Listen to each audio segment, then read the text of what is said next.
What's up guys, it's the bearded wonder Gaibriul here, coach of the Galuxray, and it has been far too long. And finally, seems like I might be up to date with my Battle Union stuff, and this is the first round of the playoffs. Yes, I made it to the playoffs, and my battle is against Eric Ashton Akai of the Bristol City Fletchlings. Now what I'll just take a minute just to say, go check him out. He's an awesome poker tuber and such a lovely guy. You won't regret it, and if you do, I question your sanity.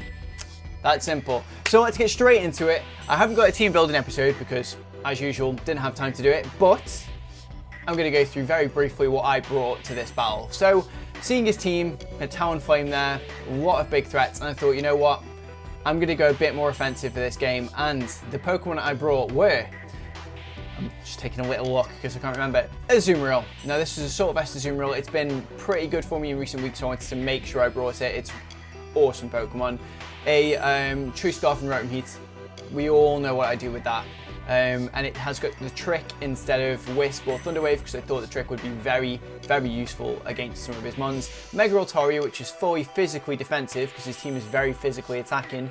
Doublade, yes, I brought it in off the bench and I finally get to use it. It is a setup Doublade with Sacred Sword, Rock Slide, and Shadow Sneak, with Sword Stance, of course, and it is damn mighty fine. If we've all seen GBA Season 4's finale with Mega Mugwai and how cool this goddamn mon is, so you know what, that's definitely the right addition to this team.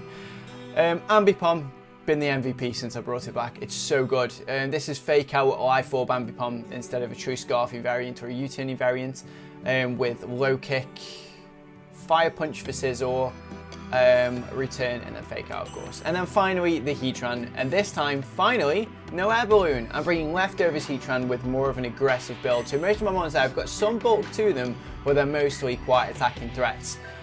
Right then, okay, so let's quickly just go to what Eric brought for this battle. Okay, so Eric drafted a ridiculously cool and very strong team. I'll go through his 10 mons that he could possibly bring, including his Mega, and then I'll tell you his 3 bench mons anyway. So the 10 mons that he could bring, out of, like, I already know the 6, obviously you're going to know in a second, but I'll say the 10 mons that he could have potentially brought. Chansey, Crawdaunt, Tentacruel, Talonflame, Mienshao, Scizor, Whimsicott, Gligar, Yanmega, Mega Ordino, I know, Dusclops, Chloritza, and Aggron. Now those last 3 are his benched mons. So out of that array of mons, I fashioned a pretty decent team, and the 6 mons he decided to bring were quite on point. I did think he'd bring the Chansey, but he didn't, so that's the only thing I think that I really thought he might bring. And the team he brought was Scizor, Crawdaunt, Whimsicott, Gligar, Tentacruel, and Talonflame. Now what I'll say just before we get to it, of course, is I'll call out my predictions now before we get into this battle. When I was team building, I prepped for a especially attacking Whimsicott. Yes, because it did actually seem quite likely. So you guys are going to get to see if I was right about that prediction. I didn't see any other tricks from his team, to be honest. But you know what? Let's have a look at how the battle went. Okay, so looking over his team, there was only a few options for him to lead off with. Talonflame, U-turn in Scizor, or his Gligar. Now the best thing to bring out against those with the Ambipom, if he did lead off with Talonflame, I could get a switch out into some great switch-ins anyway, and it wouldn't really matter. He does lead off with the Gligar though, which tells me he's putting Gain Rocks out on a pedestal and that he needs to get that done. I just get a Fake Out, and from the Fake Out damage we immediately know that this thing is physically defensive, which isn't really a shock because most Gligars are, to be completely honest. I'm going to get a switch out there expecting either, well, we knew Stealth Rock was coming, so there's no expecting anything there. And I go into my Rotom to hopefully scare this thing out with the Hidden Power Ice, or if he stays in, to go for it. I did think if he does stay in now, I'll go for the Trick though, because I get to put a True Scarf on this thing to actually cripple it completely, especially with a Levitator and the Altaria immune to Earthquake as well. And if he did switch out, it will most probably be into a defensive mon, so the Trick would actually still be fantastic. And that's exactly what happens. He stays in, I get the Eviolite, he misses his Toxic, and it's great. I'm not managed to go for Volt Switch, so I hit the Hidden Power Ice. He does switch out though, which was completely fair enough. He goes into Crawdaunt and we do some decent damage. I thought, you know what, it's obvious I'm going for the Volt Switch, and he does switch out. I thought back into the Glider, but no, into one of the best choices for me, and that is into his Tentacruel. The damage it did, it tells me it's specially defensive, and I already pretty much knew that from the Glider anyway, with the amount of damage that took. That was physically defensive, this was his specially defensive wall, so that's also why I Volt Switch into the Ambipom, because it's my physically attacking threat. So this thing can get off a return, smash some damage. I didn't want to go for the fake out because it was obvious he was going to be switching out. There is no point me actually just firing that fake out to do minimal damage to something, and he comes in with the Scizor. Now that is the perfect threat for me to see, because I know, judging from my team's build-up, he's not going to be expecting exactly what I go for in just a moment, and that is the Fire Punch, which completely decimates the Scizor without it doing anything to me whatsoever. He should have fired off Bullet Punch, but didn't see the Fire Punch coming. It's that simple. I had a Rotom, Heat, and a Heatran in the back.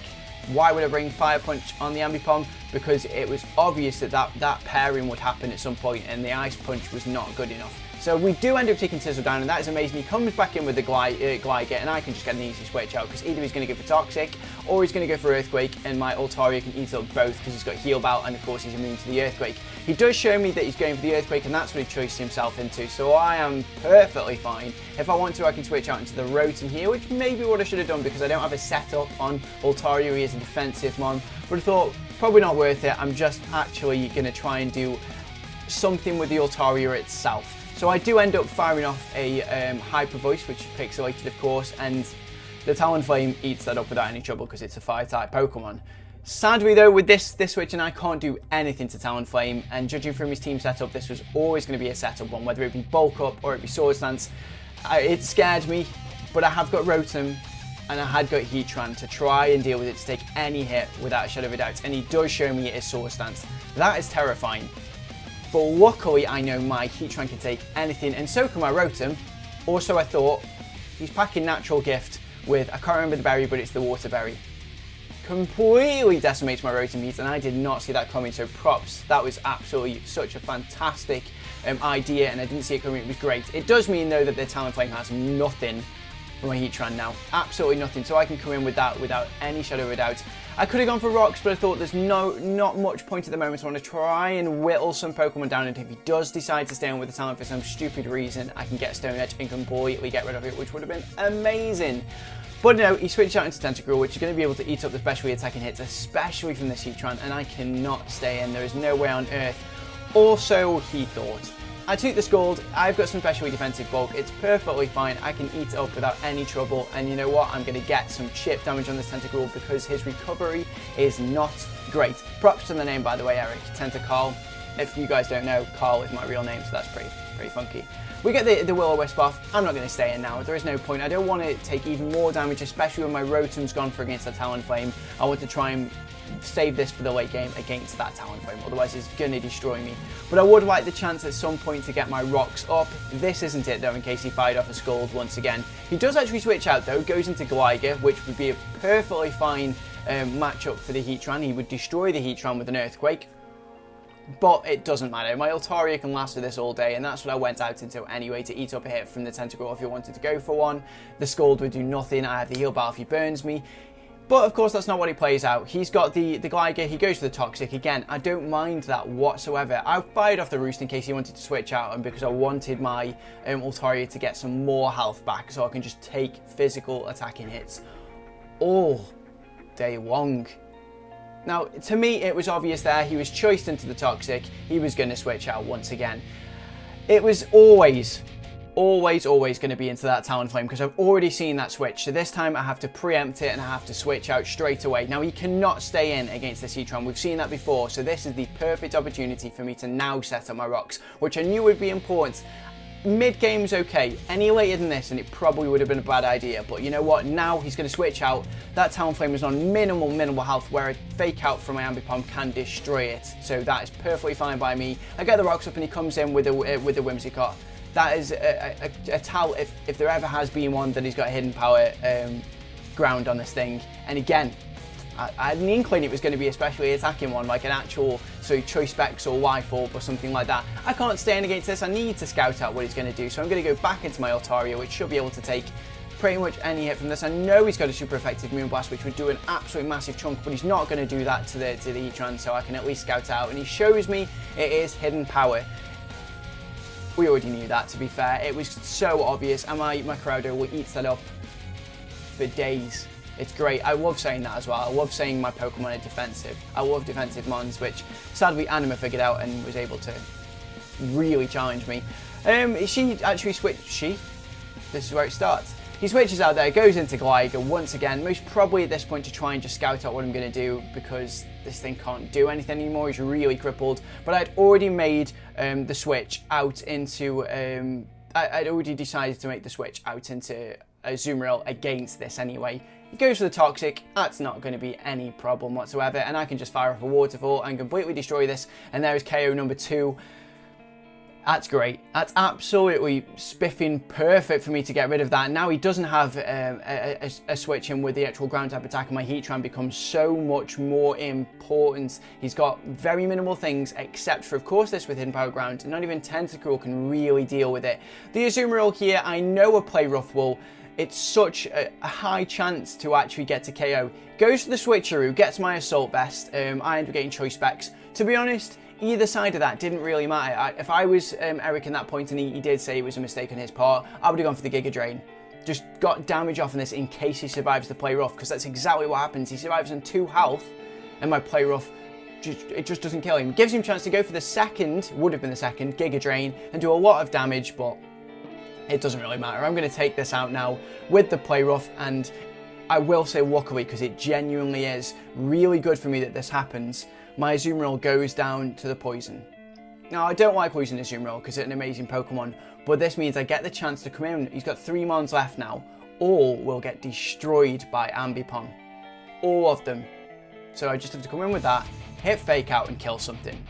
Pretty much, it is that simple, and that's exactly what happens. I come in with Handyman. I know I haven't got too many switch-ins because of Life Orb and Stealth Rock damage, but if I can take out 2 Mons, I think I may have this in the bag. We take out the Tentacruel, and that means now that my Heatran is again in a very, very good situation because he can take hits from the Talonflame, so I need to keep that safe. The Ambipom cannot stay in now because I can't afford to let this take an Aqua Jet.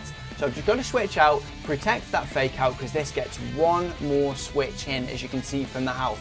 So I switch out there on his Crawdaunt, I go into my Altaria, which can take hits all day long from this. It doesn't really matter unless he's got some sort of actual tech for it. I know I'm going to be able to eat up an Aqua Jet without any trouble. I am fully physically defensive. He does show me, of course, that it is a Life Orb, which Crawdaunts most of the time are. We take some poison damage, and he actually reveals to me to have some tech for this, which is in the Sludge Wave, which does take my Altaria down, which is sad because I don't like my Altaria dying, but again, necessary. It doesn't really matter that it dies, because now I get a free switch in once again to the Ambipom to kill something. This is in range where a Fake Out kills it. Talonflame is in range where a Fake Out kills.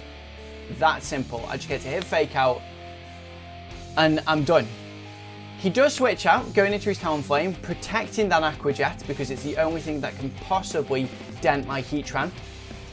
And the Fake Out's just going to take out the Talonflame. Without any shadow of a doubt, that's absolutely amazing for me. Sadly, it does mean, though, that my Ambipom can't switch in again because he's down to below 20 HP. I believe it was 22 or 21 it needed to survive rocks coming back in, which is a little bit mad, to be completely honest with you, and it is such a shame, but you know what, it doesn't really matter. We're going to go down to the Aqua Jet, and we've got Heatran just waiting in the back to come in if it really needs to, and we've got the Doublade, which I already know can do about 10 to 15% damage with a Shadow Sneak to this, and I can outspeed it. Aqua Jet is doing nothing, so he's got to go for the knockoff. That's exactly what happens. My Doublade comes in, the first appearance, and it is going to get a kill without taking any damage itself. It's beautiful. Look at that. Look at that animation.